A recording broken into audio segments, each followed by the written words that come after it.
മറഞ്ഞിരിക്കുന്ന വൈകല്യം എന്നും അറിയപ്പെടുന്ന പഠന വൈകല്യം ഒരു വ്യക്തിയുടെ മസ്തിഷ്കം വയർ ചെയ്യുന്ന രീതിയിലുള്ള വ്യത്യാസത്തിന്റെ ഫലമായുണ്ടാകുന്ന ഒരു ന്യൂറോളജിക്കൽ ഡിസോർഡറാണ്. സ്കൂളിൽ പ്രശ്നങ്ങൾ ഉണ്ടാകാൻ തുടങ്ങിയതിനു ശേഷം വ്യക്തികൾ സാധാരണയായി പഠന വൈകല്യമുള്ളവരായി ചെയ്യപ്പെടുന്നു.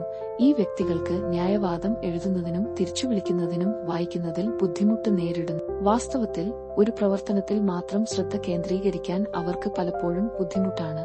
കാരണം അവർ ശ്രദ്ധക്കുറവും എളുപ്പത്തിൽ ശ്രദ്ധ തിരിക്കുന്നവരുമായിരിക്കും. അവർക്ക് ഭാഷാ പ്രോസസ്സിംഗ് ബുദ്ധിമുട്ടുകൾ ഉണ്ട്. കൂടാതെ വാക്കാലുള്ളതും ദൃശ്യപരവുമായ സന്ദേശങ്ങൾ മനസ്സിലാക്കാനും വ്യാഖ്യാനിക്കാനും പ്രയാസമാണ്. അവർ പലപ്പോഴും സമാന രൂപത്തിലുള്ള സംഖ്യകളും അക്ഷരമാലകളും വിപരീതമാക്കുന്നു. സംഘടനാപരമായ കഴിവുകളുടെ അഭാവം, ഇടത് വലത്തോട്ടും മുകളിലേക്കും താഴേക്കുള്ള ഓറിയന്റേഷനുകളുടെ അവ്യക്തമായ ബോധം, ദിവസേന ഒന്നിലധികം പ്രശ്നങ്ങൾ നേരിടാൻ പാടുപെടുന്നു. പഠന വൈകല്യമുള്ള കുട്ടികൾ വൈകാരികവും സാമൂഹികവും പെരുമാറ്റപരവുമായ തലങ്ങളിൽ വളരെയധികം വേദന അനുഭവിക്കുന്നു. രക്ഷിതാക്കളും സഹായകരും എന്ന നിലയിൽ നമ്മൾ ആദ്യം ചെയ്യേണ്ടത് ഈ കുട്ടികൾ നേരിടുന്ന പ്രശ്നങ്ങൾ അംഗീകരിക്കുകയും അവർക്ക് ശരിയായ പിന്തുണ നൽകുകയുമാണ്. നിങ്ങളുടെ കുട്ടിക്ക് പിന്തുണ ആവശ്യമുണ്ടെങ്കിൽ ഒരു സൈക്കോളജിസ്റ്റിന്റെ സഹായം തേടാൻ മടിക്കരുത്.